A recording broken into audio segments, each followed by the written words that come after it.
বাপ গুণে তার বেটা ভালো, মা গুণে তার জি হইয়া ছেলে মরিয়া গেলে আর কি কইবে মা, মায়ের মনে রইয়া যায় চিরদিনের গান। হইয়া ছেলে মরিয়া গেলে আর কি কইবে বাপ,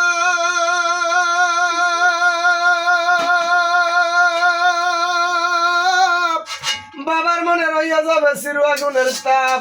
নদীর কুল ভাঙে ওর কুল ঘরে তো নদীর খেলা, সকালবেলা ধনী বাজানে ফকির সন্ধ্যা বেলা। আখেবে জীবন মম হইয়াছে বিগত, কোনো কিছু করি নাই ভাই পাগলের মতো। ফুরিয়ে গেছে আয়ু আশারি খেলায়, কিনিবার আশা ছিল কিনিলাম না তো হাই। পায়ের বান্ধে বোঝা যাইব লম্বা লম্বা কদম নাই, হাতের বান্ধে বোঝা যাইব হাত লাগাবার শক্তি নাই। মাটির নিচে বাড়ি আমার, মাটির নিচে ঘর, যারে ভাবলাম আপন আপন সবাই এখন পর। মরিয়াও অমর হয় লোকে যদি ঘষে, বাঁচিয়া বাজার লাভ নাই লোকে যদি দোষে। ফেরাউনের লাশটা দেখেন মিশর জাদু ঘরে, খায় না কোনো পোকামাকড় সবাই ঘৃণা করে।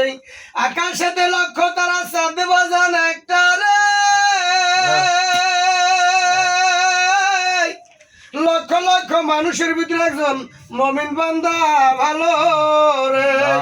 এখন মমিন বান্দাকে তারে আপনি খুঁজে বার করবেন। আল্লাহর নবী জানাবে মুহাম্মদ রাসূলুল্লাহ সাল্লাল্লাহু আলাইহি ওয়াসাল্লাম বলেন, মান তাশাফাউ আমান কাউ আমান হুম, যার সাথে যার মুহাব্বত তার সাথে তার কিয়ামত। এখন মুহাব্বত কার সাথে করবেন চিন্তা ভাবনা আপনার। আপনি যদি গাঁজাখোর, মদখোর, সুদখোর, জুয়াখোর, জিনাখোরের সাথে মুহাব্বত করেন, আর এই মুহাব্বতের সাথে ওই তার সাথে আপনার জান্নাত হবে।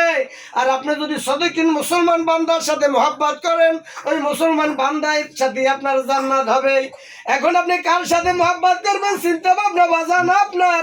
এই জন্য আমার রাহবারে কামেল মুর্শিদে মোকামেল আমিরুল মুজাহিদিন শাইখুল মাশায়েখ কুতুবুল আলম সৈয়দ মোহাম্মদ ফজলুল করিম রাহমাতুল্লাহ আলাইহি বলতেন, হারাম মাল কামাইয়া যদি সন্তানের খাওয়ান তার ভিতর কিন্তু হেদায়েত ঢুকবে না।